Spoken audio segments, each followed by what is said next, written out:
Graça e paz novamente, irmãos. Vamos continuar aqui os nossos estudos. Hoje nós vamos ver o segundo evangelho do Novo Testamento, o evangelho de Marcos. Então vamos abrir lá, que a gente vai vendo alguns textos, aí você pode manter ele aberto. Vamos abrir no capítulo 1.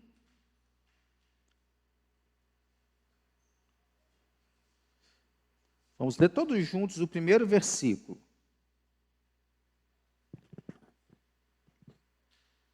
Todo mundo achou? Vamos lá então.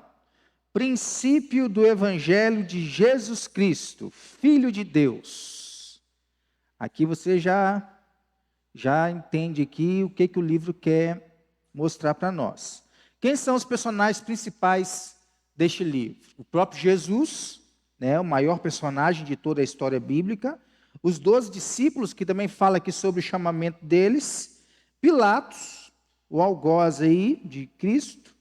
E os líderes religiosos também têm um papel importante para o cumprimento da história da redenção. São os principais personagens.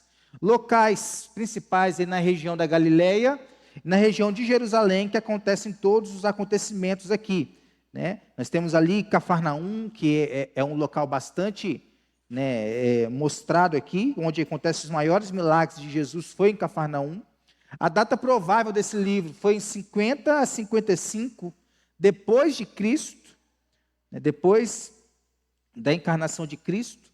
Há algumas palavras-chave aqui interessantes para nós, que são serviços, nós vamos entender por quê, e imediatamente ou logo, que é atitudes rápidas, ações rápidas. Tem bastante aqui dentro desse evangelho de Marcos. E se a gente pudesse resumir aqui em um tema, seria Jesus, o servo sofredor que foi enviado por Deus para morrer pelos seus pecadores. Tudo resumidinho aqui nesse tema está falando o evangelho de Marcos. O autor é atribuído a João Marcos, filho de Maria, sobrinho de Barnabé. Por mais que ele não fosse um discípulo, não tenha andado com Cristo, ele bebeu da fonte de Pedro. Ele era bem chegado de Pedro ali, fazia parte da equipe liderada por Paulo, e era considerado por Pedro como um filho na fé. Paulo tinha o seu filho na fé, Timóteo. Pedro também tinha o seu filho na fé, João Marcos. Aí, versículo chave, vamos ler todos juntos? Pois o próprio Filho do Homem não veio para ser servido, mas para servir e dar a sua vida em resgate por muitos. Aqui você já vê o propósito da vinda de Cristo à terra, o serviço. E se ele veio para servir, quem somos nós para fazer o contrário? É por causa disso que nós temos realmente servir ao Senhor com alegria, com o nosso coração, com a nossa força, que ele assim fez. O evangelho de Marcos é o mais curto dos evangelhos, ele tem 16 versículos, 16 capítulos, aliás, Provavelmente foi o primeiro a ser escrito. Nós vimos aqui uma cronologia na semana passada, mostrando cronologicamente como o Novo Testamento foi escrito. Mateus não era o primeiro. Lembrem que eu falei que a Bíblia, ela assim está dividida nessa sequência de livros, por causa, não é de importância de cada livro, é por gêneros literários. Tem os evangelhos, tem o livro que conta a história da igreja, que é o livro de Atos, tem os livros doutrinários, que são as epístolas de Paulo, tem as cartas pastorais e tem o livro profético, que é o livro de Apocalipse. A divisão do Novo Testamento é por gênero literário. Contém o registro mais vívido, breve e objetivo dos 4 evangelistas. Aqui em Marcos, Jesus não é visto como rei, ele não deixou de ser rei. Ele não é visto como rei porque o foco de Marcos é mostrar Jesus como servo. Rei e servo são aí posições opostas, Quem imagina? O servo serve ao rei. A gente não vai ver o rei servindo ao servo. Mas, de acordo com o ponto de vista divino da Bíblia, são duas posições que se complementam em Jesus, o rei que serve, o rei humilde. Né? Há uma frase muito bonita, não vou lembrar ela agora por completo, mas ela é atribuída a C.S. Lewis, né? Meninos querem ser rei, homens querem ser, agora não lembro, né? Mas só um rei quis ser menino. Foi Jesus, o rei que serve. Marcos demonstra, então, a humanidade de Cristo mais claramente do que qualquer outro evangelista. Olha só, enfatizando as suas emoções. Vamos ver o versículo 41 aqui do capítulo 1. Jesus profundamente compadecido. Olha a emoção aqui de Cristo. Estendeu a mão, tocou e disse: quero, fica limpo. Ao curar um leproso. Se a gente for no capítulo 3, no versículo 5, olhando-os ao redor, indignado e condoído com a dureza do seu coração, disse ao homem: estende a mão. Estendeu-a e a mão lhe foi restaurada. E aqui a gente vê uma emoção meio diferente de Jesus, né? Indignação. Indignado e condoído com a dureza do coração do homem, da mão ressequida. Né? Nós vemos aqui também as limitações de Jesus, ao capítulo 4, versículo 38.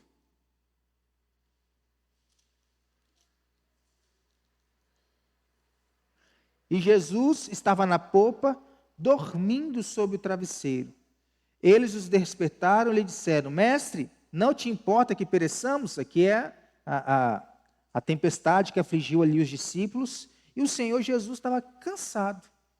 Ele foi dormir. Ele tem o direito disso também, né? E outros pequenos detalhes a respeito de Jesus que destacam o seu lado humano, a sua natureza humana. O Evangelho de Marcos, ele tem um público-alvo para a época. Ele foi endereçado aos romanos. Os romanos gostavam de poder.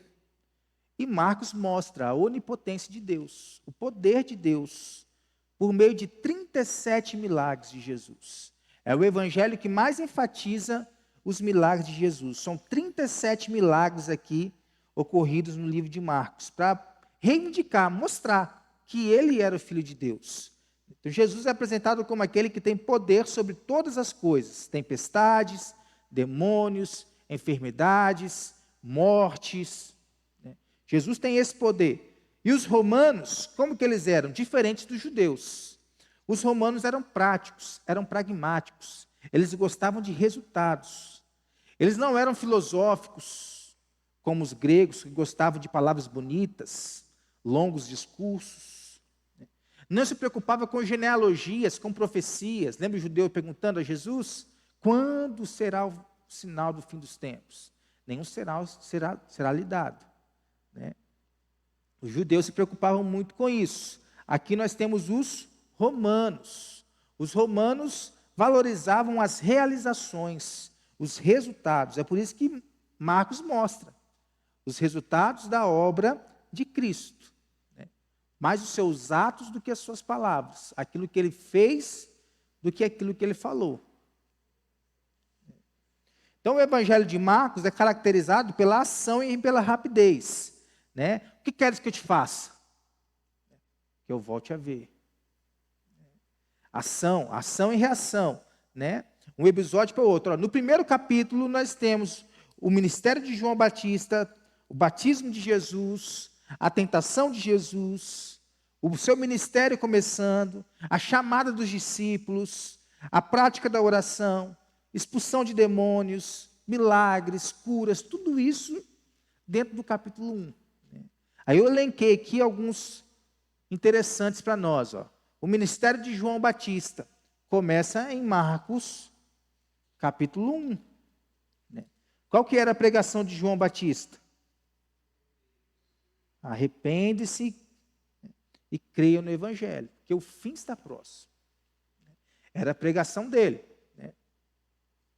Marcos dá, por exemplo, 4 informações acerca do ministério de João Batista. Todas as 4 aqui. 1, 2, 3, 4. profetizado no Antigo Testamento por Isaías e Malaquias. A sua mensagem consistia na pregação de arrependimento para perdão de pecados. Ele foi frutífero e atraiu multidões como preparador do caminho do Senhor Jesus.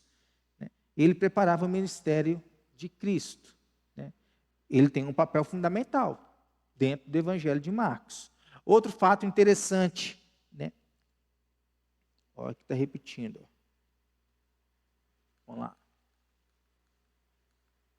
Que é o testemunho do tentador. Quem era o tentador? Oi? Satanás, ué. Ah, o demo, você falou, né? Não tinha entendido, não. É o demo, É o Satanás, é o tentador de Jesus. Como que Marcos registra isso aqui? Qual o propósito da tentação de Cristo? Ele foi tentado como preparação para ser o nosso sumo sacerdote. Perfeito, único. Não precisamos de outro para perdoar os nossos pecados. Ele foi tentado para nos ensinar a combater espiritualmente com jejum, oração, palavra. Vestir, como Efésios 6 diz, a armadura para lutar. Ele foi tentado para que toda criatura no céu ou na terra soubesse que Jesus é o conquistador. E ele rebateu ao Satanás, ao demo, com muita clareza. O Evangelho de Mateus conta com mais detalhes essa passagem da tentação. Marcos só nos diz aqui que essa tentação houve também. A chamada dos discípulos, já aqui do versículo 14 ao versículo 20, a vocação dos discípulos, que nos quer falar sobre discipulado. 3 aspectos do discipulado. Quais são eles? Alguém, para ser discípulo, precisa ser chamado por Jesus. Eu sou discípulo de Jesus, mas eu não sigo aquilo que ele me pede na palavra. Você não foi chamado por Jesus. Você foi chamado pela sua consciência. Alguém, para ser discípulo, precisa abandonar tudo que o impede de atender o chamado de Jesus. A gente vê isso aqui, em Simão, em André, que eram pescadores, farei vocês pescadores de homens. A gente vê em Tiago, em João, a gente vê com aqueles que ele o chamou. Largou tudo. Largou tudo. É uma temática também dentro do Evangelho de Marcos, no capítulo 8, versículo 34. Quem quer vir após mim, negue-se a si mesmo. Tome a sua cruz e me siga. O discípulo é alguém disposto a sofrer as transformações realizadas por Jesus. Coração ensinável, não coração duro. Há uma outra temática também nesse capítulo 1 que eu queria destacar aqui, que é a chamada vida íntima com Deus. O que é a vida íntima com Deus? É consequência na vida de alguém que se converteu. O ímpio vai lá, mas eu sou chegado a Deus, eu faço as minhas orações. Não tem intimidade. Intimidade é para quem tem vida com Deus, para quem é filho de Deus. Esse tem intimidade com Deus, busca a Deus. Não somente em tempos de aflições, por exemplo, em tempos de dificuldades financeiras, o discípulo não está atentado a isso. O segredo espiritual de uma evangelização, segundo Marcos capítulo 1 também nos mostra, está em uma oração secreta. Por quê?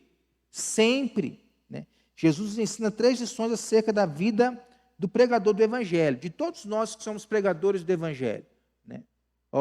Precisamos ter uma vida privada de oração com Deus. Olha o que diz o versículo 35. Tendo se levantado alta madrugada, saiu, foi para um lugar deserto e ali orava. Ele não foi para dormir, ele não foi para brincar, ele não foi para fazer nada, ele foi para orar. Nós precisamos seguir este exemplo. E este local aqui não precisa ser distante, pode ser o seu quarto, por exemplo. o lugar onde você se sinta ali à vontade para ter uma vida de intimidade com Deus. A vida de oração nos impedirá de perder o foco na missão. Qual que é a nossa missão? Pregar o evangelho a toda criatura. Olha o versículo 38. Jesus, porém, lhes disse: vamos a outros lugares, às povoações vizinhas, a fim de que eu pregue também ali, pois para isso é que eu vim. Olha o senso de propósito na vida de Jesus. E quando a igreja ela está, né, cercada de oração, a oração impulsionará a igreja a ir atrás de outras pessoas. Então foi por toda a Galileia, pregando nas sinagogas deles e expelindo os demônios. Pega a história das missões mundiais, toda vez que a igreja orou muito, ela saiu muito. Pegamos o exemplo da igreja presbiteriana da Coreia. Os homens se levantavam em oração. Homens de madrugada. Aí veio, mulheres. E foi indo. Quando foi ver, houve um mover de Deus dentro daquela igreja, onde eles saíam para pregar o evangelho e povoavam a igreja de pessoas ouvindo o evangelho e entregando a sua vida ao Senhor. Fruto de oração. A oração vai nos levar à missão. Sem oração não há missão, não há adoração, não há nada na vida da igreja. São destaques aí do capítulo 1. Aqui no Evangelho de Marcos nós vemos as palavras logo e imediatamente, dezenas de vezes nesse livro. Por isso que quer mostrar aqui ação e reação, atitudes rápidas. Quer ser curado? Quero. O que quer que eu te faça? Isso. Que eu volte a ver. Me dê sua mão aqui. Vê aqueles amigos que levaram o seu amigo paralítico no teto para poder ser curado por Jesus e ter seus pecados perdoados. Ação rápida, tá? Aqui está cheio, então vou buscar uma outra alternativa. Oi? No leproso também. O símbolo do evangelho de Marcos é o boi. Por quê? Porque o boi, primeiramente servindo com sua força para arar a terra e depois ele é oferecido no altar como sacrifício. Nós vemos Jesus preparando todo o seu ministério, preparando toda a plenitude do seu ministério para depois ele se entregar pelos nossos pecados. Marcos não cita nenhuma genealogia de Jesus, não é o interesse dele, mas ele apresenta Jesus como servo. E na vida do servo, de onde ele veio, para onde ele vai, de que família ele é, isso não importa. Ele quer cumprir o seu trabalho, ele quer cumprir a sua missão. Marcos, então, não se detém em genealogias ou na história pregressa de Cristo, como Mateus, capítulo 1, nos mostra, mas apenas em suas obras e em seu ministério. Pelo menos 20 de seus mais extraordinários milagres são registrados em detalhes neste evangelho, mostrando ali quem chegou a ele, qual era a situação, o que Jesus fez. Detalhes minuciosos que Marcos registra, para mostrar que Jesus é o Filho de Deus, como diz o primeiro versículo aqui, que é o começo. Princípio do evangelho de Jesus Cristo, Filho de Deus. Marcos também dá testemunho de Jesus, como sendo o Filho amado de Deus, no seu batismo e também na transfiguração, que acontece no capítulo 9. Marcos aqui identifica os demônios identificando Jesus como Filho de Deus. Eu sei quem tu és o Santo. Olha só, Jesus chegava ali, os demônios já tremiam na base. O último homem a falar neste evangelho é um centurião romano que confessa aos pés da cruz: verdadeiramente este homem era o Filho de Deus. Porque há a pergunta aqui, se você é filho de Deus, se livra aí dessa cruz. Depois há o reconhecimento. Jesus não saiu daquela cruz, mas houve reconhecimento de que ele verdadeiramente era o Filho de Deus. Deus mostrou isso ao centurião romano. E Marcos né, acima de tudo, ele não quer descrever Jesus aqui como um super-homem, né? Apesar dele ser o maior herói que nós podemos espelhar a nossa vida, né? Os heróis da Marvel e dos filmes não chegam nem perto de Cristo. Mas Marcos registra que Jesus, ele sente compaixão, sente tristeza, desapontamento, indignação, ira, espanto, fome, cansaço. E assim é a Trindade, irmãos. Nós entristecemos a Deus, nós entristecemos o Espírito Santo, nós alegramos a Deus, alegramos o Espírito Santo, né?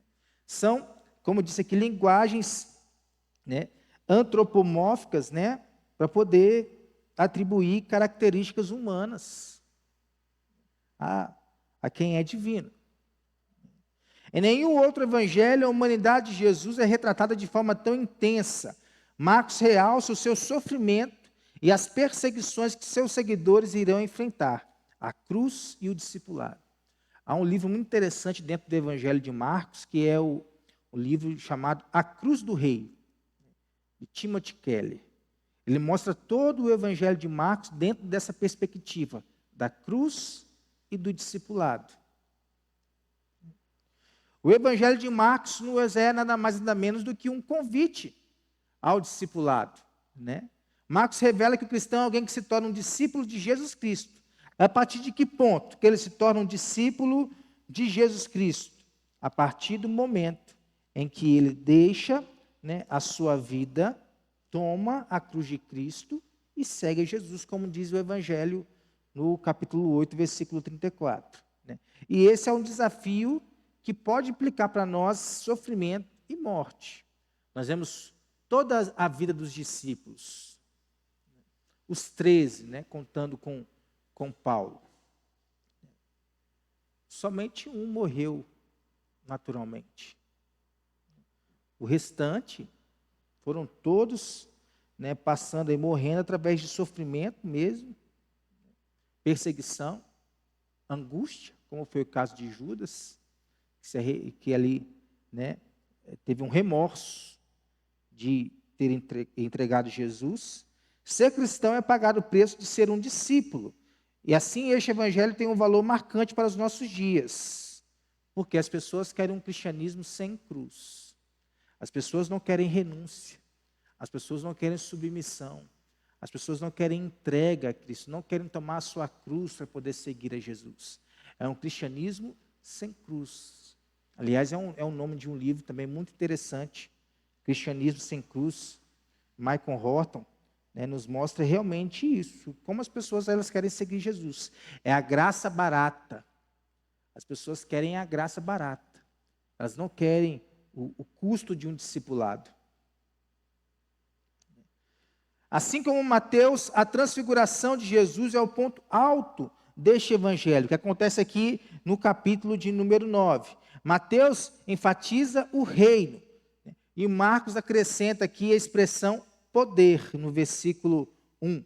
Disse-lhes ainda, em verdade vos afirmo que dos que aqui se encontram, alguns há que de maneira nenhuma passarão pela morte, até que vejam ter chegado com poder o reino de Deus. Marcos faz essa ênfase aqui na palavra poder, né? Marcos é o sobrenome de João Marcos, já falamos aqui, né? Cooperador de Pedro, de Paulo, né? Filho na fé de Pedro, ouviu e registrou com riqueza de detalhes as informações sobre a vida e obra do Senhor Jesus que estão encontradas dentro destes 16 capítulos. As características deste evangelho casam muito bem com a personalidade de Pedro.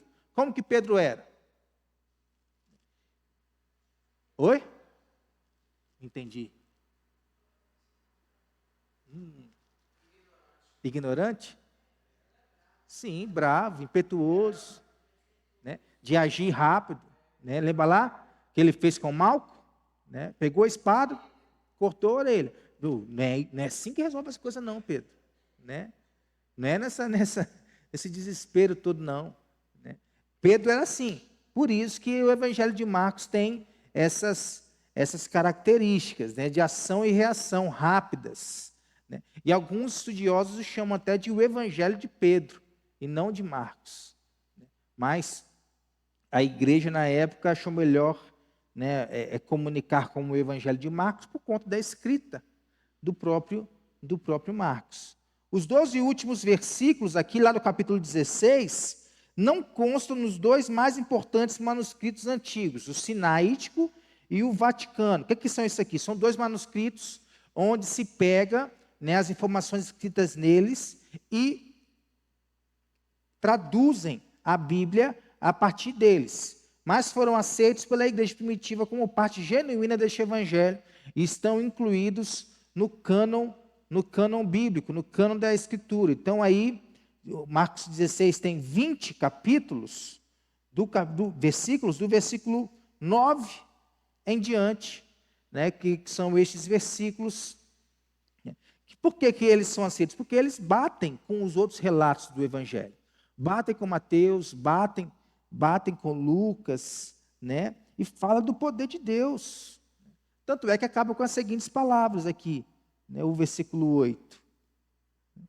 Saindo elas, fugiram do sepulcro, porque estavam possuídas de temor e de assombro, e de medo, e nada disseram a ninguém. A divisão agora do livro. Como que é feita aqui a divisão do Evangelho de Marcos? São 5 divisões, bem rápidas aqui, ó.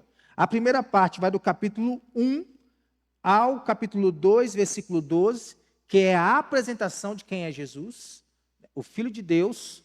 A segunda parte vai do versículo 13 do capítulo 2 ao capítulo 8, versículo 26, que é a oposição agora dos líderes religiosos ao servo que estava servindo as pessoas com curas e milagres. A terceira parte vai do versículo 27 do capítulo 8 ao versículo 52 do capítulo 10, que é a instrução de Jesus, as instruções que Jesus dá, por exemplo, aqui, ó, quem é o maior no reino de Deus? Jesus vai instruindo. Jesus vai mostrando a questão do divórcio. Jesus mostra aqui nessa parte, instruindo por que o divórcio acontece. Jesus fala, por causa da dureza do coração do homem. Jesus instrui quem aqui? O jovem rico, por exemplo.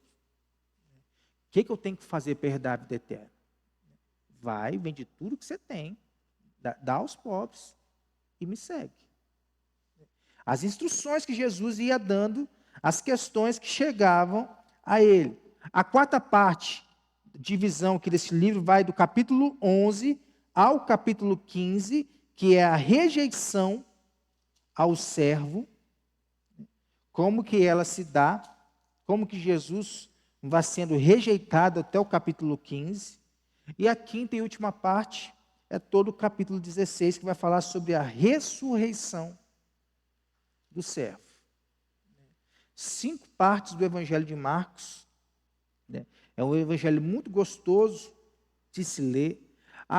Eu quero aprender a ler a Bíblia. Como que eu leio a Bíblia? Eu poderia te indicar para você começar a ler pelo livro de Marcos, o Evangelho de Marcos, que vai contar, vai ensinar, né, através do poder de Cristo, dos milagres de Cristo, da cura de Cristo, da morte de Cristo, da ressurreição de Cristo, de como que ele foi negado, né, de como que ele instruía as pessoas. Há parábolas aqui também para mostrar isso. Então, concluindo aqui este estudo de hoje, o que nós podemos aprender com o Evangelho de Marcos? O que nós aprendemos?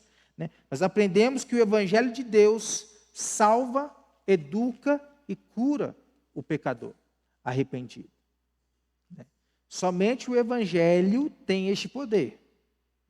Nós aprendemos que o Evangelho, ele exige arrependimento de pecado e fé em Jesus. Sem isso, nós não vemos a Deus. E nós aprendemos também que o Evangelho de Jesus produz comunhão individual entre o crente e Deus. É a vida íntima, a busca. E Jesus fazia isso, gente. Quem somos nós para não fazer a mesma coisa que Jesus? Nós nos dizemos que somos discípulos, que somos servos. Temos que fazer aquilo que ele faz também. Este é o Evangelho de Marcos. Terça-feira que vem, Evangelho de Lucas. pegando a sequência para a nossa vida, no nome de Jesus. Vamos orar?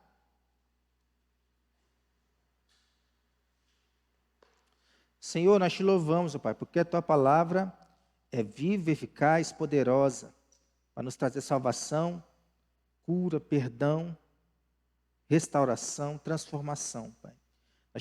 Nós te louvamos pelo Evangelho de Marcos, que está aqui à nossa disposição, para que a gente leia e aprenda do Senhor a como ser servo, a como ser um discípulo, a como andar de acordo com a Tua vontade, meu Pai. Que assim seja em nossas vidas, naqueles que estão aqui hoje, naqueles que não estão, naqueles que verão este estudo, não sei daqui a quanto tempo, que essa seja a realidade. Que o Evangelho de Marcos cumpra o Teu propósito nas vidas, ó Pai, que é mostrar que Jesus Cristo é o Filho de Deus. Assim nós oramos, agradecidos no nome de Jesus, Pai. Amém. Amém, irmãos? Amém, varão? Tá falando aí, né?